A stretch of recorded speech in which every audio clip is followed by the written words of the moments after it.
So hi everyone, this is doctor Aman Tilak. आज मेरे साथ वीडियो में है तथागत अवतार। इसकी रैंक 34 आई थी विद 715 मार्क्स इन नीट 2024। सीधे मुद्दे की बात करेंगे कि अगले 6 महीने में फिजिक्स में आप ऐसा क्या करो जिससे कि आपके मार्क्स अगर आज की डेट में 70, 80, 90 के आसपास है 180 में से, तो वहां से इंक्रीज करके आप रियलिस्टिकली 150 प्लस कैसे ला सकते हो, चाहे वो 160 हो, 170 हो या 180 और 180 ही क्यों ना हो। So welcome to this channel. Thank you Aman sir, मुझे बुलाने के लिए अपने चैनल पे। और हम डिस्कस करने वाले हैं कि अगले 6 महीने में हम अपने फिजिक्स को कैसे अच्छा करें। तो मेरे हिसाब से नीट एस्पिरेंट को सबसे बड़ी जो दिक्कत होती है वो फिज़िक्स में ही रहती है। उन्हें एक ही चीज़ रहता है कि मेरे से सवाल नहीं बनते। तो मेरा सबसे पहला यही कहना है कि एक्चुअली आपसे सवाल नहीं बनते, आप सवाल को बनाते ही नहीं हो, आप सवाल को लेकर बैठते ही नहीं हो। आपसे अगर फिजिक्स नहीं बन रहा है तो आप उसको छोड़ देते हो। तो सबसे पहले आपको आज से एक वादा करना है कि अगर मेरा सबसे वीक पार्ट अगर फिजिक्स है तो हमें सबसे ज़्यादा उसको टाइम देना है। ये नहीं कि मेरे से नहीं बनता है कि उसको इग्नोर करके आधा 1 घंटा ही पढ़ते हैं। अगर मेरे से सच में नहीं बन रहा है तो उसको ज़्यादा देर लेके बैठना है। और एक सवाल नहीं बनने पे ऐसा नहीं है कि लेके उठ जाना है, बुक छोड़ देना है, स्ट्रेस हो जाना है। हमें उसके साथ बैठना है, वादा करना है आज से कि और उस क्वेश्चंस को लगे रहना है उस क्वेश्चंस के साथ। तो मैं यही कहूँगा कि आपको बड़ा ही रियलिस्टिक मैं चीज़ें बताऊँगा, कोई भी एग्जैजरेट मैं नहीं करूँगा कि ऐसे वैसे। मैं पूरा रियलिस्टिक जो मैंने फॉलो किया, और मैं आपको वादा करता हूँ कि आप अगर इन चीज़ों को फॉलो करते हो तो आपके ईजिली 170 180 आ जाएंगे एग्जाम में। तो सबसे पहले मैं क्लासेस को लेकर डिस्कस करूँगा, जो क्लासेस को कैसे लेना है। तो सबसे पहले अगर आप यदि ऑनलाइन क्लासेस लेते हो या ऑफलाइन भी लेते हो तो सबसे पहले तो क्लास में अटेंटिव होकर आपको लेक्चर को सुनना है, या ऑनलाइन देख रहे हो तो ऐसा नहीं करना है कि बस लेक्चर को सुनना है। आपके हाथों में पेन और एक पेपर होना चाहिए और उनको लिखते रहना है आपको, चीज़ों को, जो फॉर्मूले और जो कंसेप्ट पढ़ा जा रहे हैं। अगर टीचर आपको सवाल देते हैं तो आपको लेक्चर के दौरान ही ट्राई करना है कि सवाल बनाने की कोशिश करनी है। और फिर जब लेक्चर ओवर हो जाए तो आपको एक ब्लाइंड रिवीजन अप्रोच अपनानी है। मान लो कि आप रात में रिवीजन के लिए बैठे, तो आप एक कॉपी लो और एक पेज ले और एक कॉपी लो और ट्राई करो कि क्लास में जो भी टीचर ने पढ़ाया, जो भी फॉर्मूले बताए, जो भी डेरिवेशन हो, जो भी कंसेप्ट हो, उसको आप लिखने का कोशिश करो बिना देखे। हो सकता है कि स्टार्टिंग में आप ना लिख पाओ 1-2 दिन, बट मैं कहता हूं कि आप अगर ये कोशिश करोगे तो आप इन चीज़ों को एक्टिवली रिकॉल कर पाओगे और एट द एंड आप चीज़ों को अच्छे से रिवाइज कर पाओगे और वो आपके हमेशा मेमोरी में बैठ जाएगी। और फिर जो क्लास में जितने भी सवाल कराए गए वो हर एक सवाल आपको करने हैं, चाहे वो आपसे बन जाए ना बने, फर्क नहीं पड़ता है। अगर आपसे बने हुए सवाल भी आप दोबारा करते हो तो आपकी स्पीड बढ़ेगी, जो नीट में सबसे ज्यादा रिक्वायर्ड है। और जो नहीं बने उसको आप एक बार कोशिश करो। अगर फिर से नहीं बने तो मैं उन सवालों को कहूंगा कि आप एक स्पेशल लिस्ट तैयार करो। चाहे ऑनलाइन देख रहे हो तो स्क्रीनशॉट लेके आप एक फोल्डर में रख सकते हो यदि आप इजी चाहते हो, टाइम सेव करना चाहते हो, या फिर आप एक नोटबुक में भी लिख सकते हो वो सारे क्वेश्चन, और उसको टेस्ट से पहले रिवाइज करना है उन क्वेश्चंस को। और मैं एक रिकमेंड करूंगा कि आपके टीचर्स जो सवाल कराते हैं क्लासेस में उसको आप ज़्यादा से ज़्यादा करो, क्योंकि उसमें हर टाइप के, हर वेरिएशंस के सवाल डाले जाते हैं। तो आप उसको 2-3 बार 4 बार जितना बार रिवाइज कर पाओ। जरूरी नहीं है सारे रिवाइज करें, आप दूसरी तीसरी रिवीजन में बस उन सवालों को लगा सकते हो जो आपसे नहीं बने, जो मैंने बोला कि आप शॉर्ट लिस्टेड करके रख लो। तो तुमने अभी तक यार पहली चीज बताई कि लेक्चर्स को बहुत ढंग से सुनना है। ऑनलाइन में प्रॉब्लम क्या हो जाती है, आपके दिमाग में लगता है यार ये तो हमारे पास नोट्स ऑलरेडी मिल जाएंगे इसके बने बनाए, तो आप लिखते नहीं, आप आराम से बेड पे लेट के फिजिक्स के लेक्चर देखते हो, बीच में नींद भी आ जाती है। प्लस अगर आप रिकॉर्डेड देख रहे हो तो 1 घंटे के लेक्चर को देखने के लिए आपको बहुत बार होगा कि 1.5-2, कभी कभी 2.5 घंटा भी लग जाएगा। इवन आप 2x में देख रहे हो, this is another thing.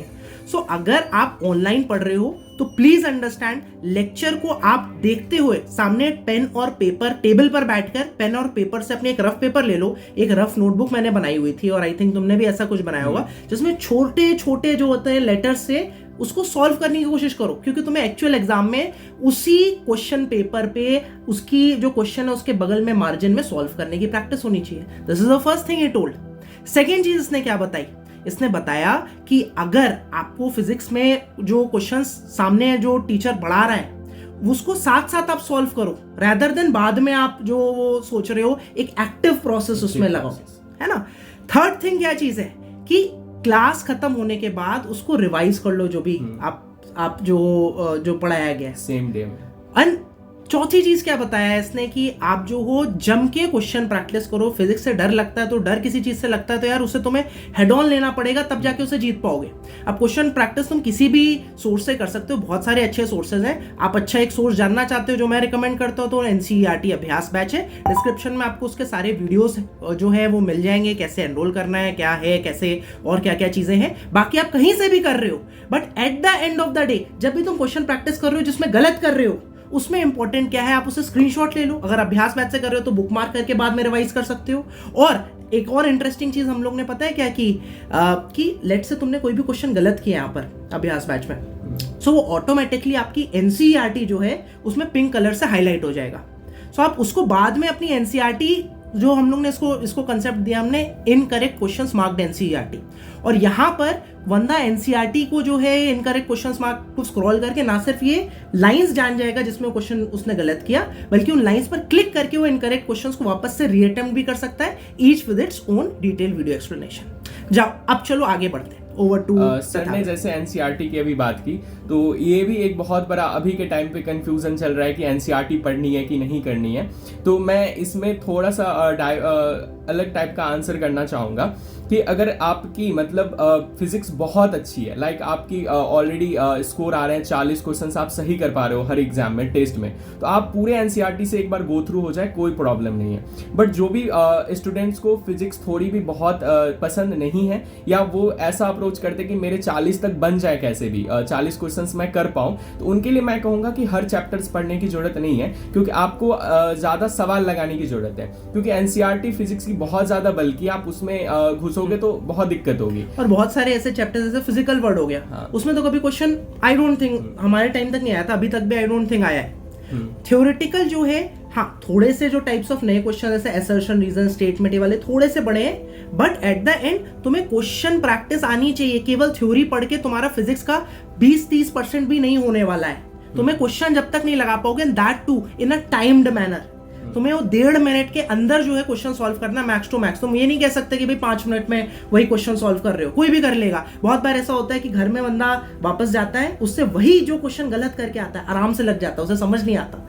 And that is what the aspirant has to get ready, is to solve that question in that stressful environment in that time manner. Over to you.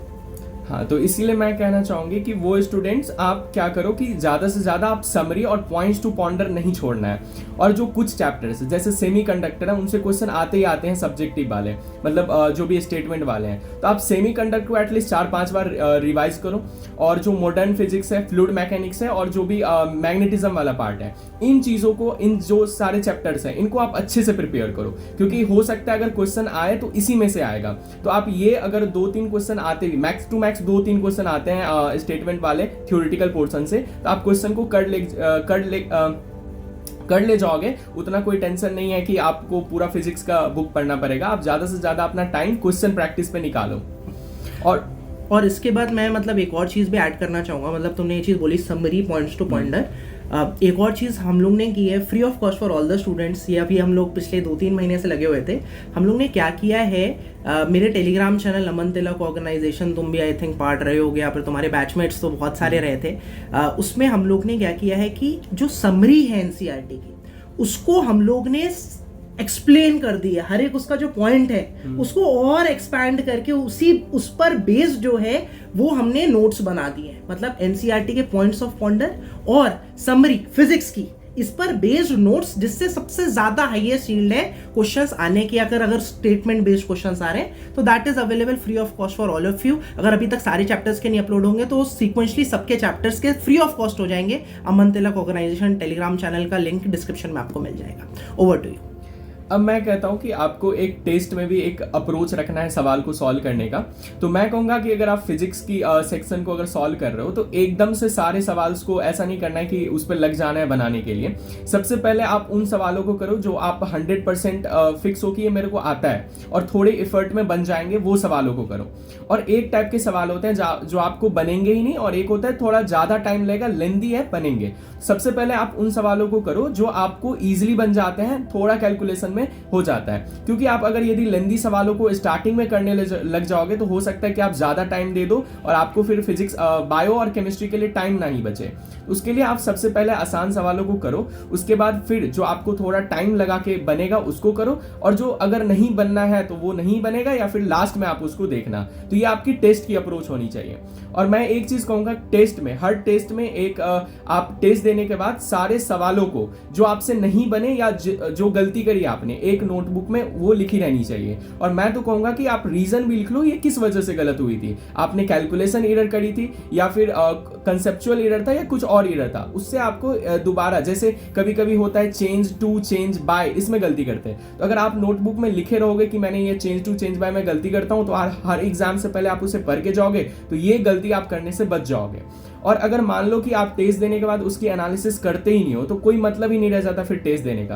क्योंकि मान लो कि आपने 150 score किया तो वो आपको तो आता ही था, आप देते या ना देते आपको तो आ ही रहा था, तो सीखना था वो 30 मार्क्स। तो वो इंपॉर्टेंट है कि हर टेस्ट के बाद आप चीजों को एनालाइज करके जो आपको नहीं आता है वो चीजें सीखो, ताकि आप टेस्ट देने का कुछ मतलब निकले।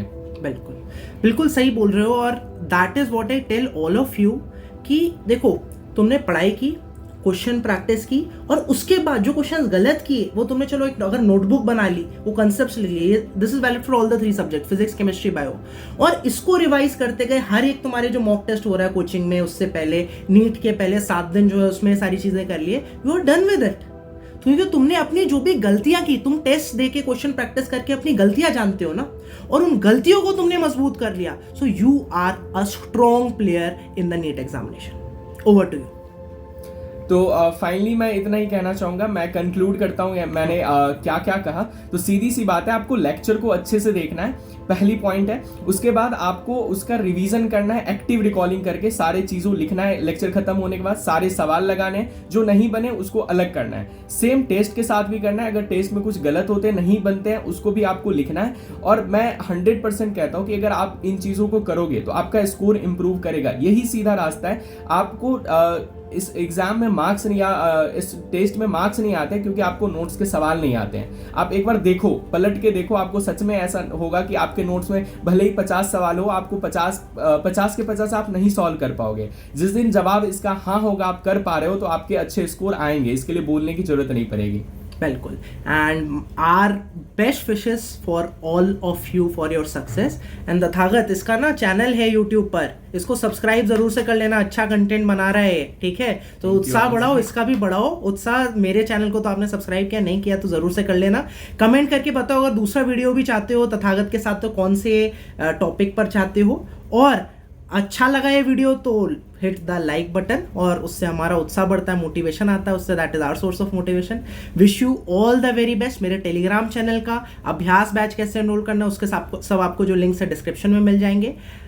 आप अब जाओ और फिजिक्स, जिससे आपको सबसे ज्यादा डर लगता था, उसको कॉन्कर करो। आई थिंक इस वीडियो में तथागत ने एक अच्छा खासा जो है तुम्हें आइडिया दे दिया है, how to go about physics in the remaining 5 to 6 months.